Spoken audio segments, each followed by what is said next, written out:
What a night for me. As a football fan and as a Barca fan, what a night for me. কেন ভাই আমি প্রথম match যেটা দেখছি সেটা হচ্ছে চেলসি ভার্সেস আর্সেনাল, যেটা দেখে ভাই আমার রাগ উঠে গেছিল। কাইন্ড অফ আমার মানে ফুটবল থেকে মন উঠে গেছিল, কেননা এই পরিমাণের হারাম বল দেখছিলাম ওই ম্যাচে। অ্যান্ড সেকেন্ড গেমে আমি কাইন্ড অফ হ্যাপি ছিলাম, কাইন্ড অফ একটু চিন্তা ছিলাম যে কি হইতাছে ম্যাচের মধ্যে, কি থেকে কি দেখতাছি। কেননা Real Madrid has drop another big 2 point and now they are on the number 2 on the table, and Barcelona on the other hand is right now at the table top position. So 14 match খেলার পর Real Madrid এবং বার্সেলোনার মধ্যে 1 পয়েন্টের difference হয়ে গেছে এবং Barcelona 1 point লিডে আছে। আমরা লাস্ট কিছুদিন আগেও বার্সেলোনাকে মানে কয়েক মাস আগেও বার্সেলোনাকে লিড লইতে দেখছিলাম, বাট সেভিয়ার সাথে খুবই বাজেভাবে হারছে বার্সেলোনায়। তো আমি আশা করব নেক্সট যে গেম আছে বার্সেলোনা সেটার মধ্যে এরকম কিছু না হয়, অ্যান্ড নেক্সট গেম হয়তো বা অ্যাথলেটিকো মাদ্রিদের সাথে। সো একটা বড় ম্যাচ, বার্সেলোনার জন্য পয়েন্ট হারানো যাবে না। হান্সি ফ্লিক খুবই চিন্তায় ছিল লাস্ট ম্যাচ জিতার পরও, বাট ওইসব কথা বাদ দিয়ে বার্সেলোনার কথা বলবো না। আজকে আমি রিয়াল মাদ্রিদ এবং আর্সেনালের ম্যাচ নিয়ে কথা বলবো। অ্যান্ড ভাই আমি কোনো হেড দিব না, আমি আমার আগের ভিডিওগুলোতে হেড দিতাম দেখে মানে কাইন্ড অফ রিয়াল মাদ্রিদের প্রতি একটু হেড বের হতে দেখে অনেকে তোমরা বলছো যে হেড করতে না, নর্মালি একটা নিউট্রাল রিভিউ দিতে। সো আমি আজকে ওটাই ট্রাই করবো। সো রিয়াল মাদ্রিদের খেলা থেকে আজকে আমি সর্বপ্রথমে একটা জিনিস দেখলাম যে জাভি আলোনসো নতুন নতুন জিনিস ট্রাই করতেছে। কেননা আজকে জাভি আলোনসো নামছে 4-4-1-1 ফরমেশন নিয়ে, যেটা রিয়াল মাদ্রিদে দেখা খুবই রেয়ার একটা জিনিস। অ্যান্ড হ্যাঁ, এই ফরমেশন নিয়ে আজকে খেলছে। আর্দা গুলারকে আজকে এমবাপ্পের নিচে রাখছে অ্যাজ এ ফলস নাইন হিসাবে এবং এমবাপ্পে খেলছে স্ট্রাইকার হিসাবে। এমবাপ্পে প্রতি ম্যাচে দুর্দান্ত খেলতেছে। এই সিজন এমবাপ্পে খুবই সুন্দর একটা রান লইতেছে। যদিও রিয়াল মাদ্রিদ খারাপ খেলে, এমবাপ্পে টেনে টুনে যেভাবে হোক রিয়াল মাদ্রিদকে ম্যাচ জিতে দেয় বা ম্যাচ ড্র করে দেয়, এরকম একটা অবস্থা হয়েছে। লাস্ট ম্যাচে এলচের বিপক্ষে এরকম হয়েছে, তারপর লাস্ট যে চ্যাম্পিয়ন্স লিগের ম্যাচ হয়েছে সেটার মধ্যে এরকম জিনিসই হয়েছে। বাট এই রিয়াল মাদ্রিদটা না এখনো পারফেক্টলি ব্যালেন্স হতে পারে নাই। হ্যাঁ, আমরা অনেকগুলা রুমার শুনতাছি যে জাভি আলোনসোর সাথে অনেকগুলা প্লেয়ারের সম্পর্ক ভালো না, ভিনিসিয়াস জুনিয়র এটা সেটা, এন্ড জিনিসগুলো না মাঠের মধ্যে ইফেক্ট করতে দেখা যাচ্ছে। আমরা জিনিসগুলো দেখতে পারতাছি মাঠের মধ্যে যে প্লেয়ারদের যে কম্বিনেশন। আমি এটা বলবো না যে মাদ্রিদ খারাপ খেলতে থেকে জিরোনা ম্যাচটা ড্র করতে পারছে, আমি এটা বলবো যে জিরোনা ম্যাচটা আজকে খুবই দুর্দান্ত খেলছে। জিরোনা যারা কিনা রেলিগেশন থেকে বাঁচার জন্য কম্পিট করতেছে, তারা এত সুন্দর ম্যাচ খেলবে আমি ভাবতেও পারি নাই। কেননা তাদের প্রতিটা প্লেয়ারের যে কম্বিনেশন, তাদের যে অ্যাটাকিং বা তাদের যে ডিফেন্সিভ, সেটাই খুবই সুন্দর ছিল এই ম্যাচের মধ্যে।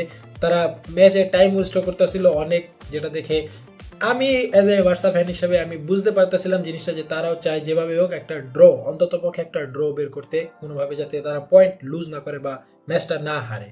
সো হ্যাঁ, তাদের সেই প্রচেষ্টাই চলতেছিল। মাদ্রিদ একটা প্রথমে গোল করে, বাট গোলটা ডিসঅ্যালাউ হয়ে যায় এমবাপ্পের হ্যান্ডবলের কারণে। অ্যান্ড লা লিগার রেফারিং নিয়ে আমি কোনো মন্তব্য করতে চাই না ভাই। লা লিগার রেফারিং এখন এটা সবাই জানে, বারবার আমি এক কথা বলতে পারবো না, এটালে আর বলার কিছু নাই। লা লিগার রেফারিং যে কতটা বাজে হতে পারে সেটা আমরা জানি, অ্যান্ড সেটা প্রতি ম্যাচেই দেখা হচ্ছে। সো লা লিগার রেফারিং এর কথা বাদ দেই, ম্যাচ যেরকম গেছে ঠিকঠাক। রিয়াল মাদ্রিদ অনেক ট্রাই করছে শেষের দিকে, অনেক অ্যাটাকিং এ ট্রাই করছে, বাট যে একটা গোল করছে সেটাও শুধুমাত্র পেনাল্টি থেকে এসেছিল। ভিনিসিয়াস জুনিয়র একটা ফাউল জয়ী হয় এবং এমবাপ্পে পেনাল্টি থেকে গোল করে। সো এমবাপ্পের জন্য আরো একটা পেনাল্টি এসে পড়লো। আমি কোনো ক্রিটিসাইজ করতেছি না, কেননা লা লিগা রেফারিং এটা আমরা আগে থেকেই জানি। সো ওটা নিয়ে আমি কোনো ক্রিটিসাইজ করতেছি না।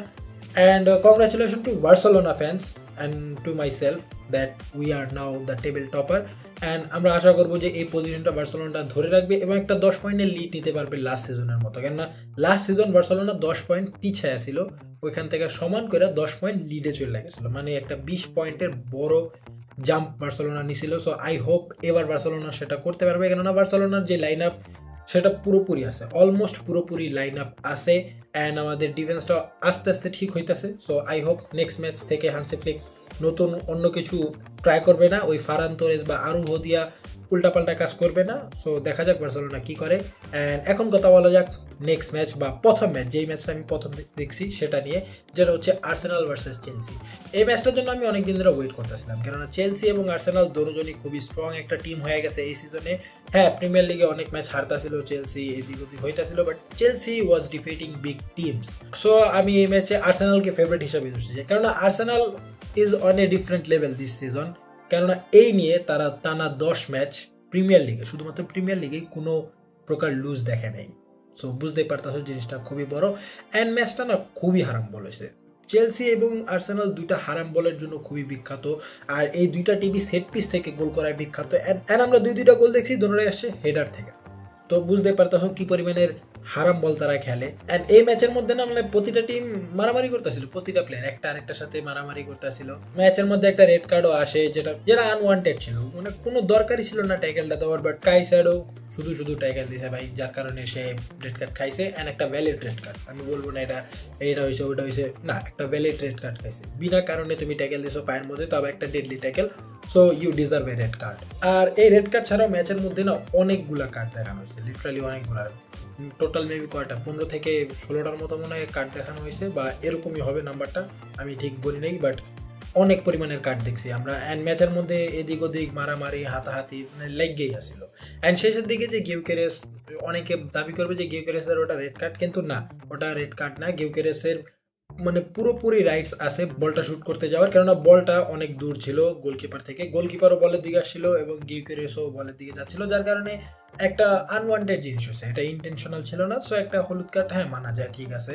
বাট অ্যাট দি এন্ড এই পরিমাণের হারাম বল দেখলেই না আমার ফুটবল থেকে মন উঠে যায়। আমি অনেক হ্যাপি থাকি যখন আমি দেখি কোনো একটা টিম অনেকগুলো গোল খাইয়া হারছে, যদি আমার টিমও হয় অনেকগুলো গোল খাইয়া যদি হারে, আমি ফ্রাস্ট্রেটেড হই। বাট খেলা দেখে না একটা এনজয় করা যায় যদি গোল হয় বা অ্যাটাকিং ভালো মতো হয়। বাট এরকম হারাম বল শুধুমাত্র প্রিমিয়ার লিগে হয়, যার কারণে আমি প্রিমিয়ার লিগ খুবই কম দেখি, কোনো বড় ম্যাচ না হলে আমি অত দেখি না।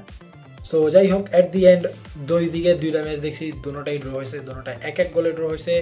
And as a Barca fan হিসাবে আমি একটু হ্যাপি, বাট আমি চিন্তিত, কারণ আমি দেখতেছি আমার টিম কি পরিমাণের খেলা খেলতেছে, আমার টিম কি পরিমাণের বাজে খেলা খেলতেছে, কেননা 1 মিনিটের মধ্যে গোল খেয়ে বসে ম্যাচ শুরু হওয়ার।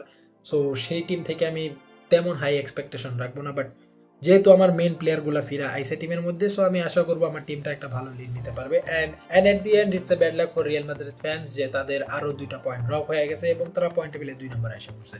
যদিও গ্যাপটা অত বড় না, মাত্র 1 পয়েন্টের গ্যাপ বার্সেলোনার সাথে, যেটা কভার হতে বেশি সময় লাগে না, যে কোনো সময় যে কোনো কিছু হতে পারে। সো দেখা যাক সেগুলা কি হয়। সো সেই সব ম্যাচের রিভিউগুলো দেখার জন্য, সেই সব ম্যাচের রিয়াকশনগুলো দেখার জন্য অবশ্যই চ্যানেলটাকে সাবস্ক্রাইব করে দাও। আজকের ভিডিও ভালো লেগে থাকলে অবশ্যই লাইক করে দাও, কমেন্ট করে জানাতে পারো দুইটা ম্যাচ নিয়ে তোমার মতামত, বা তুমি যে ম্যাচ দেখছো সেই ম্যাচ নিয়ে তোমার মতামত।